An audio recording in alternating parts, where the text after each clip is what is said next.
3ஆம் தேதி நாம் தலித் கிறிஸ்தவர்களை எஸ்சி பட்டியல் சேர்க்க கோரிய ஒரு வாழ்வுரிமை மாநாட்டை நம்ம நடத்துகிறோம்.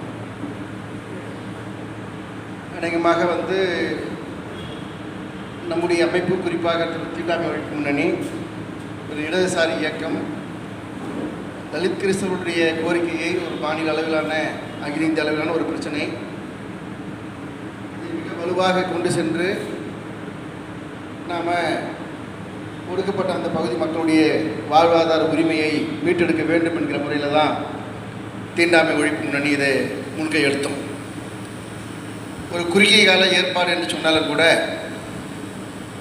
அநேகமாக பரவலாக செய்தி கொண்டு சென்றது. செங்கல்பட்டு முழுமைக்கும் ஏறக்குறைய அனைத்து அருட்தந்தைகள், சமூக செயல்பாட்டாளர்கள், இதர பகுதி மக்கள் மத்தியில் இந்த கோரிக்கை நம்ம கொண்டு சென்றோம்.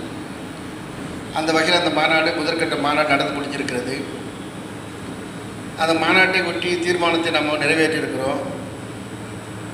அந்த வகையில் தொடர்ந்து இந்த கோரிக்கை முன்னெடுப்பது சார்ந்து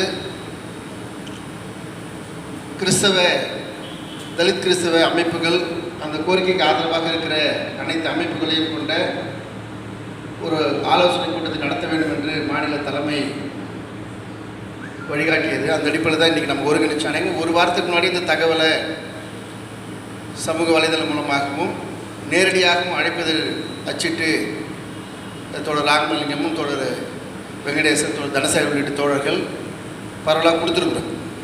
இன்னும் கூட சில ஃபாதர்ஸ் வந்துட்டு இருந்தா சொன்னாங்க. என்னன்னு தெரியல, நம்ம ஒரு 30 பேர் குறைவில்லாமல் வருவாங்கன்றது நம்ம எதிர்பார்த்தோம். என்ன காரணம் தெரியல. நீங்கள் என்ன காரணம் சொன்னீங்கன்னா அடுத்த அமர்வுகள் கூட நம்ம இதற்காக நம்ம செய்ய வேண்டிய அவசியம் இருக்குது. அந்த வகையில் இந்த நிகழ்வை நம்முடைய தீண்டாமை ஒழிப்பு முன்னணியுடைய மாவட்ட பொருளாளர் தோழர் ராமலிங்கம் அவர்கள் ஒருங்கிணைத்து நடத்தி தருமாறு அன்போடு கேட்டு. அன்பார்ந்த பெரியவர்களே, அருட்தந்தையர்களே, சமூக செயல்பாட்டாளர்களே, தோழர் சங்கர் சொன்ன மாதிரி நான் கிட்டத்தட்ட ஒரு 10 நாளாக இந்த வேலையாக ஒரு சர்ச்சுக்கும் போயிட்டு அவங்களுக்கு அழைப்புதல் கொடுத்துருந்தோம். நேரடியாகவே போனோம். கூடுதலாக சமூக வலைதளங்களையும் பயன்படுத்தி பிரச்சாரங்களை செய்தோம். ஒரு 40 பேர்லேருந்து 50 பேர் வரலையும் வருவாங்கன்னு கூட எதிர்பார்த்தோம். இன்றைக்கி வந்திருக்கிறவங்க குறைவான ஆலயங்களை சார்ந்தவர்களே இங்கே வந்திருக்கிறார்கள். இந்த கூட்டம் என்பது நம்ம போன 23/8 அன்று நடைபெற்ற தலித் கிறிஸ்தவர்களுக்கான வாழ்வுரிமை மாநாட்டினுடைய ஒரு கருத்து கேட்பு கூட்டமாக நடத்த வேண்டும். அதே மாதிரி வருங்காலத்தில் தமிழ்நாடு தீண்டாமை ஒழிப்பு முன்னணியுடன் சேர்ந்து இந்த பிரச்சனைகளை நாம் வெளிக்கொண்டு வர வேண்டும் என்ற அடிப்படையிலே இந்த கூட்டத்தை நாங்கள் ஏற்பாடு செய்திருந்தோம். நாங்கள் கூப்பிடும்போது கூட சொல்லி தான் கூப்பிட்டோம். இது கருத்து தாங்க கேட்குறவங்கள, நீங்கள் ஃபாதர் அங்கேன்னு வந்திருக்காரு. அவர் கிட்டத்தட்ட என் கண் முன்னாடியே அவர் ஒரு 10-20 பேருக்கு ஃபோன் பண்ணார். என் கண் முன்னாடியே ஃபோன் பண்ணார். தொடர்ந்து ஒரு 10 நாளாக என் கூட தொடர்புலேயே இருக்கார். அப்படி கூட்டம் அருட்தந்தையர்கள் வரல. அது என்ன காரணம் தெரியல எனக்கு. வராங்களா? வந்துக்கிட்டு இருந்தாங்கன்னா சந்தோஷம். இது மாதிரி இருக்கீங்க.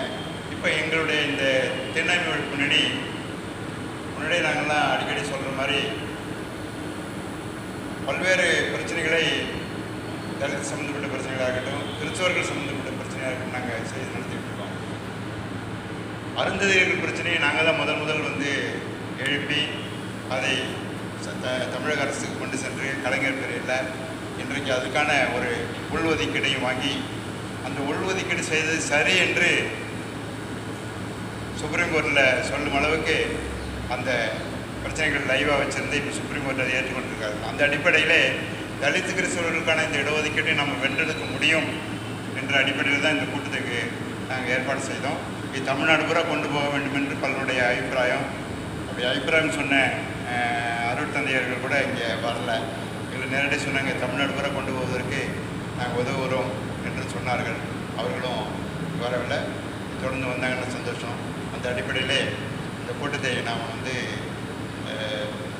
நடத்துகிறோம்.